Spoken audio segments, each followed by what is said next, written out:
Hello, this is Matt on the Moon Lambo channel. XRP continued to see record growth in its most famous use case as a bridge currency via RippleNet's on-demand liquidity. And this is of course, fantastic news for anybody that's pro-XRP, but this comes despite the SEC legal action against Ripple. Because, let's be real, on-demand liquidity markets in the United States have just been completely obliterated.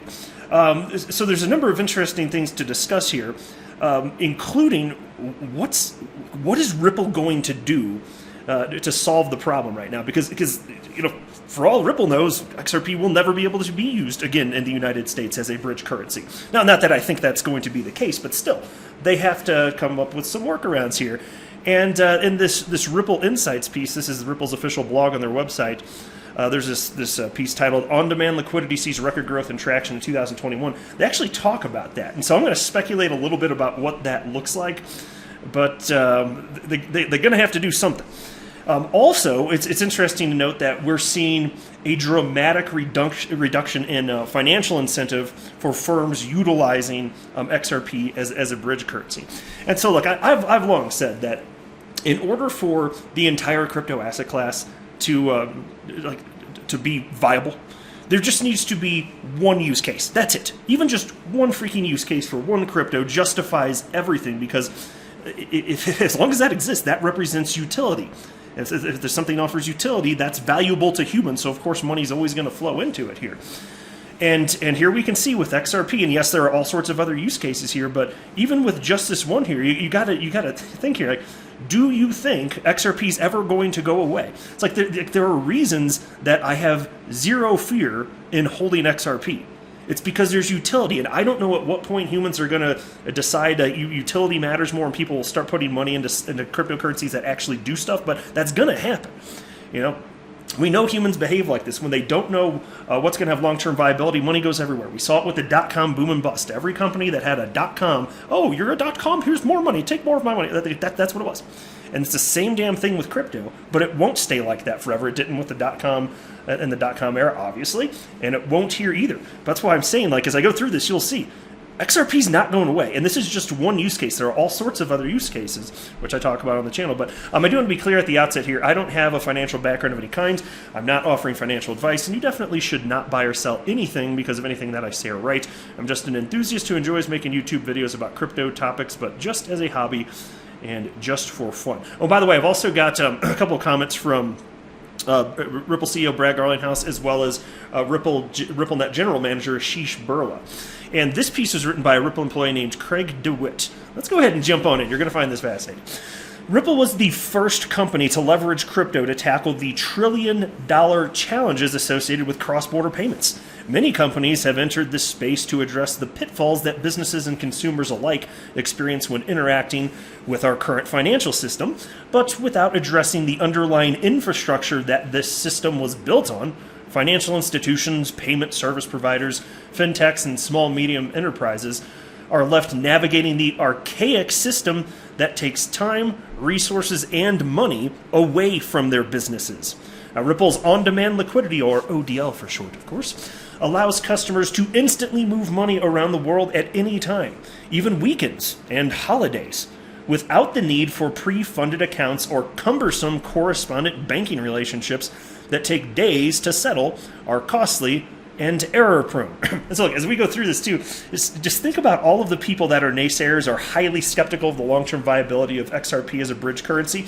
As they're going through this, just think, do they know what they're talking about, these skeptics? Or do Ripple's customers that actually use XRP on a daily basis to move money around the planet, do they know better? Because if XRP is not actually useful and helping their business model, would somebody please tell them? Because why do they have these relationships with Ripple? Somebody let them know that what they think is actually helping their business is not actually helping their business. Then they have this little subheading: RippleNet sees unprecedented global growth and scale in 2021. Yeah, imagine what it would look like without this SEC nonsense. So take a look at this. I got 4 bullet points here. Number 1, on-demand liquidity customers today can now access over 20 countries around the world for their payment needs. 2, since Q3 last year, transactions over RippleNet have more than doubled, and on-demand liquidity transactions are up 130% quarter over quarter. Number 3, on-demand liquidity transactions in Q3 accounted for just, for 25% of total dollar value across the network. And 4, while our U.S. on-demand liquidity flows were essentially halted due to regulatory uncertainty, international on-demand liquidity volume has continued to surge, with volume growing more than 25x since Q3 last year. And there's a chart on your screen. If you want to see just how much this has jumped up, it's crazy. And so there, as they cited in the this piece here too, more corridors have been opening lately, and I've been reporting on this as well. So where do you think this is all going to be if you fast forward a decade? Probably just a crazy number of on-demand liquidity corridors, XRP being used just on a scale that it would be hard to fathom today. That would be my guess. As long as it continues to be useful. And look, humans haven't come up with a solution for the train wreck that is the world of global cross-border payments and settlement. That, outside of utilizing a cryptocurrency as a bridge currency, there is no other solution. So it's either we do this or we don't fix the problem. That's what it is right now. Because they've been doing things this way for 50 years, and that's it. It's XRP or bust, pretty much. And XRP is the only cryptocurrency that's even being positioned for this. So what do you think that's going to do for the price of XRP over a sufficient period of time, leading into the maturation of the asset class? What do you think? The explosive growth of on-demand liquidity is a testament to the best-in-class product experience and the benefits our customers are seeing firsthand. On-demand liquidity is thriving in regulatory jurisdictions that embrace innovation and understand that crypto is critical to creating a more inclusive, equitable, and efficient global financial system. We started building RippleNet with the thesis that crypto liquidity would eventually be able to support robust global payments. RippleNet was designed so that customers seeing the benefits of our fiat-based network could flip the switch to on-demand liquidity once the market was mature enough. Yeah, ding, ding, ding, that's what I'm saying. As regulatory clarity continues to increase the world over, if XRP is a better solution, what are businesses going to do? Use it or not use it? Use it, obviously. Now, this is exactly what's happening. In fact, 3 out of 5 of our highest transacting customers in 2020 have now upgraded to on-demand liquidity to leverage the benefits of XRP-powered payments for their businesses. Well, what do you know? So do you think XRP is one of the cryptocurrencies that survives for the long haul, or do you not? Because these customers here in the real world say that it's going to live because they find it useful. And where do you think money is going to keep flowing? And once things become increasingly clear, if people that want to invest in diversifying the crypto asset class, might they put it in something that does something? Might they invest in XRP, being like, well, it's probably safe to put it here because businesses need it to exist in order for them to conduct their business models. Might people do that increasingly? I think the answer is yes, personally. Anyway. RippleNet, wait, I just lost my spot here. I didn't, I'm good. RippleNet has been utilized by customers for low value and high frequency payments, such as remittances and small medium enterprises, high value payments. However, higher value payments like internal Treasury payments are critical to running a global business and are subject to the same pain points and friction as remittances due to the pre-internet infrastructure that correspondent banking was built on. As crypto liquidity has improved and the market has continued to mature, it's now primed to support the larger payments that customers need to manage their treasury operations. On-demand liquidity for treasury payments makes it easy for fintechs and small medium enterprises to improve their business cash flow through access to liquidity and instant settlement across weekends and holidays. Yeah, so basically, they're just saying here, it's not only the case that individuals around the planet want to move money, it's businesses as well. And they actually used to call the product that moved that XVIA, and now it's just broadly known as part of RippleNet. But yeah, absolutely, they're focusing on what's happening with corporates, unquestionably. And so again, if it's a better solution, will businesses the world over ultimately utilize it? I think the answer is yes.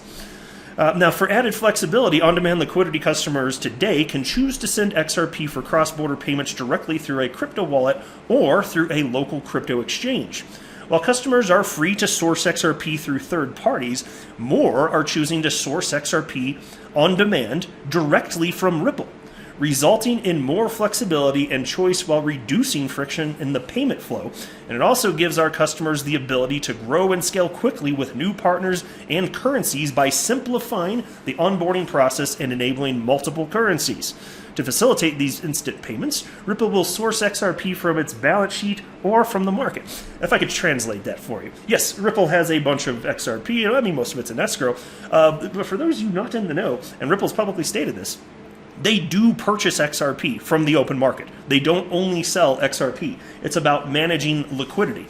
And so when that was first made known, I don't know, I can't remember exactly when, probably at some point within the last year, it really destroyed the narrative that Ripple's just dumping. If they're just dumping XRP, I mean, it's a bad narrative anyway for a number of reasons I don't want to get into in this video, but if they were just dumping, why would they also buy?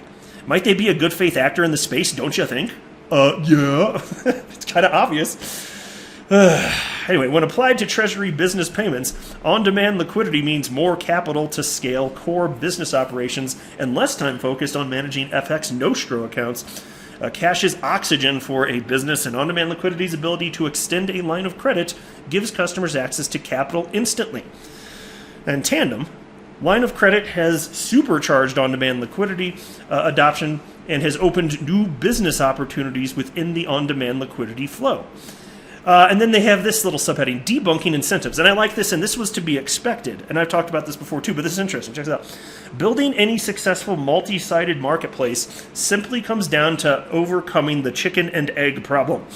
Ripple has been transparent from the beginning that we leveraged incentives to bring on early customers and to kickstart the network as it was growing.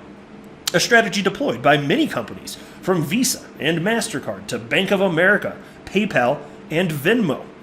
As expected, once volumes across RippleNet increased, incentives decreased. Volume incentives paid to customers as a percentage of on-demand liquidity have decreased by over 90% since 2019. And so there are all sorts of Ripple and XRP haters out there that said, oh, look, you can't even get people to use this. It's not a real solution. You're paying people to use XRP, this and that. This is not sustainable. It's not going to last. Well, they were wrong. They were clearly wrong. Now, almost all of the incentives are gone, and what are we seeing? We're seeing increased adoption of XRP as a bridge currency. This is not a weird thing. I mean, Uber did it too. There used to be financial incentives for Uber, and it's like, this is just something that's done to kickstart a new ecosystem. And I long said, this makes sense, it's fine, and it's not going to last in terms of the incentives. And here we go. This is the proof. It shouldn't be surprising. So what's next? Well, on-demand liquidity has experienced its best quarter to date, and we're on track to beat that in Q4. Today, on-demand liquidity is available in more than 20 markets compared to 3 markets in Q3 2020. Man, folks, that's massive growth, from 3 markets to 20 markets in a year. In Q3, we announced our first on-demand liquidity deployment in Japan with SBI, and earlier this week, our first on-demand liquidity deployment in the Middle East. Looking ahead, we're also exploring new solutions to more easily enable bringing the benefits of on-demand liquidity to our customers in the United States. So pause right there. I just wanted to say one or two things about this. Now, again, clearly, markets, as cited in this piece, decimated. On-demand liquidity markets in the United States decimated because of the SEC action. So what's the solution here?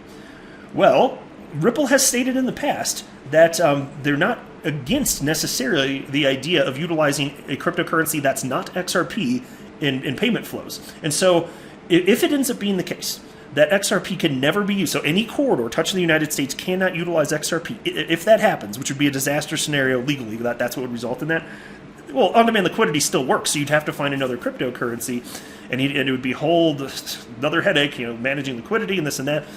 But even in the short term, Ripple clearly wants to have solutions for on-demand liquidity customers in the United States. And Ripple's publicly stated, too, they've lost customers in the United States. Not only have they not signed any, they've lost customers. And so, this will all rebound once we have, the final legal outcome here, to the positive, which I think is inevitable. But in the meantime, what do you do? Well, that's the only solution. If you're going to focus not just on payments but also settlement, which is the actual movement of money, you're going to have to use a different cryptocurrency. And Ripple, again, in the past, they had, before the legal action, they talked about this. They're like, well, if there's a situation where markets are illiquid and XRP is not sufficiently liquid and somewhere we want to transact, yeah, we'd be willing to utilize a cryptocurrency that's not XRP for settlement. But when they were publicly, I think it was Brad Garlinghouse talking about it actually, he's like, we've just never encountered a situation where it made sense to do that because XRP's been the best option everywhere we've done business to this point. So it may never happen, but it could. It certainly could in theory here. And now here's something that Brad Garlinghouse wrote. He shared Ashish Birla's tweet and he wrote, I'm floored by what Team Ripple achieved in Q3. Here are some of my favorite stats, and here's what Ashish Birla wrote. On-demand liquidity, a labor of love from Team RippleNet and testament to the power of crypto. What was once a vision a few years ago now accounts for 25% of total dollar volume over our network RippleNet. That's a huge jump. And then he states, January 2021, some thought on-demand liquidity was dead. Today, 20 on-demand liquidity send markets are open. Volume incentives paid to customers have decreased by over 90% since 2019, and 3 of our 5 our highest transacting customers in 2020 upgraded to on-demand liquidity for XRP-powered payments from solely fiat-based. So again, folks, do you think XRP is going to be here a decade from now and being used in a meaningful way as a bridge currency? It looks like the answer is yes to this point. Maybe something comes out of left field and destroys all this. Okay, fine. I don't know what the hell that would be, though. I really don't. And then Ashish writes, and beyond our bread and butter, which is cross-border payments, Ripple is tackling use cases like treasury management, lines of credit, and liquidity services. Expect more at Swell. Yeah, looking forward to that. Enterprises are ready and excited to integrate crypto. Q4 plus beyond, here we come. Awesome stuff, folks. I'm not a financial advisor. You should not buy or sell anything because of anything that I say or write. That would be a very, very, very bad idea. Until next time, to the moon, Lambo.